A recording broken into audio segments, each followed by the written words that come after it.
नमस्कार मित्रों, स्वागत है आपका मेरे चैनल पे। तो हमारी 8 दिन की यात्रा के अब हम अंतिम पड़ाव पर पहुंच चुके हैं और आज हम जा रहे हैं आहू खाना बुरहानपुर घूमने के लिए। यहीं से शुरू हुई थी ताजमहल की कहानी। जब भी शाहजहाँ और मुमताज़ महल का नाम लिया जाता है, सबसे पहले ताजमहल की तस्वीर आंखों के सामने आ जाती है। लेकिन क्या आप जानते हैं कि ताजमहल बनने से पहले मुमताज़ महल का पार्थिव शरीर कहाँ रखा गया था? तो अगर आप नहीं जानते हैं तो मैं आज आपको बताने वाली हूँ कि उनकी पहली कब्र आगरा में नहीं बल्कि मध्य प्रदेश के ऐतिहासिक शहर बुरहानपुर में बनाई गई थी। तो जैसा कि आप देख रहे हैं, हम लोग आहू खाना पहुँच चुके हैं और ये बुरहानपुर शहर से थोड़ा दूर है। और हम लोग यहाँ पे आए तो हमें थोड़ा अच्छा भी लगा और थोड़ा अजीब सा भी लगा, क्योंकि मुमताज़ महल को 6 महीने उसकी मृत्यु के बाद में यहीं पर रखा गया था। इस बोर्ड को आप देख सकते हैं जो बाहर लगा है, उसमें मुमताज़ महल के बारे में लिखा गया है। और इसके बाद में ये जो अंकल बैठे हुए हैं, ये सभी की एंट्री करते हैं कि कितने लोग देखने के लिए आए। यहाँ पे कोई फ़ीस नहीं मतलब यहाँ पे कोई एंट्री फ़ीस नहीं थी, लेकिन यहाँ पर आपको बैठ के मतलब अपनी एंट्री करानी होती है कि कौन कौन घूमने आए। और यहाँ पे आप देखिए ब्लू वाले बोर्ड पे पूरा आहू खाना का इतिहास लिखा है। अगर आप हर जगह जाते हैं तो ये मान के चलिए आप कि हर प्रत्येक जगह पर आप एक एक दिन निकाल सकते हैं। इतनी अच्छी जगह है जो प्रकृति जो देख के समझते हैं पुरानी ऐतिहासिक इमारतों को, उनके लिए ये जगह बहुत मतलब देखने लायक होती है। तो यहाँ पे पानी की बोतल अपने को साथ में लानी होती है, क्योंकि यहाँ पे आप जब अंदर जाते हो तो आपको पानी नहीं मिलेगा। तो हम आहू खाना के अंदर आ चुके हैं और आज मैं आपको यहाँ के इतिहास के बारे में बताने वाली हूँ। क्या आप जानते हैं कि उनकी पहली कब्र आगरा में नहीं बल्कि बुरहानपुर में बनाई गई थी? और क्या आप जानते हैं कि आज भी वह जगह मौजूद है? उस जगह का नाम है आहू खाना। आज मैं आपको बुरहानपुर की इसी ऐतिहासिक धरोहर से रूबरू कराने वाली हूँ। इस वीडियो में हम जानेंगे आहू खाना का इतिहास, इसकी वास्तुकला, मुमताज़ महल से इसका संबंध, यहाँ क्या क्या देखने लायक और कुछ ऐसे रोचक तथ्य जिनके बारे में बहुत कम लोग जानते हैं। तो वीडियो को अंत तक ज़रूर देखिए, क्योंकि अंत में आपको एक ऐसा तथ्य बताऊंगी जो शायद आपने पहले कभी नहीं सुना होगा। तो हम इसके अंदर एंट्री कर चुके हैं और जैसे आप देख सकते हैं दूर तक बना हुआ है सब कुछ। दूर दूर तक एक समय हो सकता है यहाँ पे बहुत बड़े बड़े गार्डन होंगे, फव्वारे होंगे, लेकिन वक्त के साथ में सब बदल गया। तो इसका नाम आहू खाना कैसे पड़ा? तो आहू फारसी भाषा का शब्द है जिसका अर्थ है हिरन और खाना का अर्थ है स्थान, यानी आहू खाना का अर्थ हुआ हिरनों का बाग या डियर पार्क। मुगल काल में यह स्थान शाही परिवार के मनोरंजन, विश्राम और हिरणों के संरक्षण के लिए बनाया गया था। यह सुंदर बाग, फव्वारे, जल नहरें और हरियाली हुआ करती थी। बादशाह यहाँ प्रकृति का आनंद लेने के लिए आया करते थे। लेकिन समय ने इस स्थान को एक ऐसी पहचान दी जिसकी वजह से आज पूरी दुनिया इसे जानती है। तो जब हम कोई चीज़ बनाते हैं तो हम ये नहीं जानते हैं कि उस भविष्य में उसमें क्या होने वाला है, क्योंकि ये तो मनोरंजन के लिए ये जगह बनाई गई थी। लेकिन यहाँ पर जब मुमताज़ महल की मृत्यु हुई, वो उनकी मृत्यु 1631 में हुई थी। शाहजहाँ दक्कन अभियान पर थे और उनका शाही पड़ाव बुरहानपुर में था।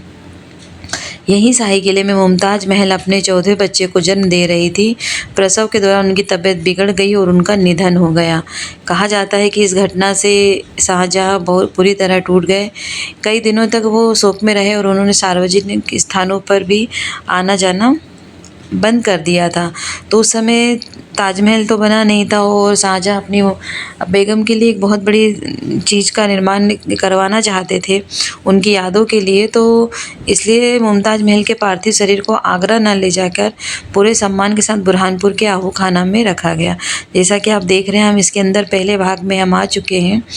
यहाँ पर उनकी अस्थायी कब्र बनाई गई थी और लगभग 6 महीने तक उनका पार्थिव शरीर यहीं पर रखा गया था। मैं ये सोचती हूँ कि उस 6 महीने में बुरहानपुर शहर के आसपास जो लोग रहते होंगे उनको कितना अजीब सा लगता होगा, क्योंकि उनकी मृतदेह को यहाँ पे रखा गया था और उसकी सेवा में पता नहीं कितने लोग लगे होंगे। बाद में उनके पार्थिव शरीर को आगरा ले जाया गया, जहाँ आज विश्व प्रसिद्ध ताजमहल स्थित है।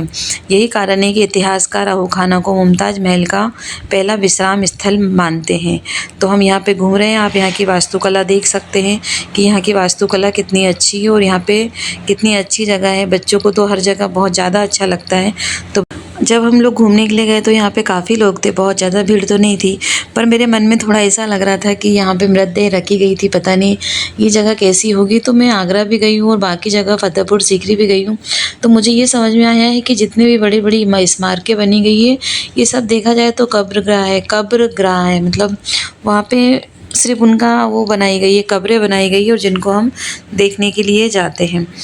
तो हम लोगों ने यहाँ फ़ोटो खिंचवाई और फिर अब ये आगे का भाग था जिसमें पहले गार्डन था, गार्डन के बाद में बहुत सारा ऐसा ना मतलब बना हुआ था और उसके बाद में ये एक स्मारक था, इसके अंदर हम लोग गए, इसके अंदर घूमे। लगभग देखा जाए तो सभी जगह एक ही टाइप का रेती स्मारक रहती है, ये पत्थरों से बनी हुई थी और ऐसा भूल भुलैया जैसी भी लगती है। और फिर यहाँ से हम देखेंगे तो वो जो सामने बिल्डिंग दिख रही है वो है आहू खाना, जहाँ पर कि शायद उनको रखा गया होगा। आहू खाना का ये पूरा है। अब यहाँ से वहाँ तक हम पैदल जाएंगे। सबसे बड़ा सवाल है कि क्या ताजमहल बुरहानपुर में बन सकता था। इतिहासकारों के अनुसार शाहजहां ने पहले बुरहानपुर में ही भव्य मकबरा बनवाने पर विचार किया था, लेकिन ताप्ती नदी के किनारे की मिट्टी और निर्माण संबंधी परिस्थितियां उसके लिए उपयुक्त नहीं मानी गई, इसलिए बाद में आगरा को चुना गया।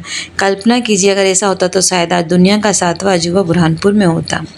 अगर हम आहू खाना की वास्तुकला की बात करें तो आहू खाना एक विशाल शाही बाग था। चारों ओर ऊंची दीवारें, सुंदर प्रवेश द्वार, जल नहरें, फव्वारे, बारादरी, चारबाग और शैली की योजना इसकी पहचान थी। प्रकृति और मुगल वास्तुकला का अद्भुत संगम देखने को मिलता था।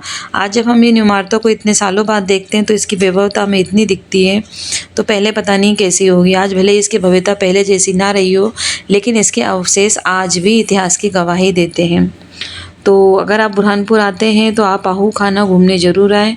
तो अगर आप आहू खाना आते हैं तो आपको यहाँ पर क्या-क्या मिलेगा, आपको यहाँ क्या-क्या देखने को मिलेगा। तो सबसे बड़ी बात तो यहाँ पे विशाल ऐतिहासिक परिसर है, प्राचीन दीवारों के अवशेष है, हरियाली से घिरा शांत वातावरण है। पुराने जल प्रबंधन किस प्रकार से होते थे, मतलब बिना मोटर पाइप के कैसे पानी चलता था, ये देख सकते हैं।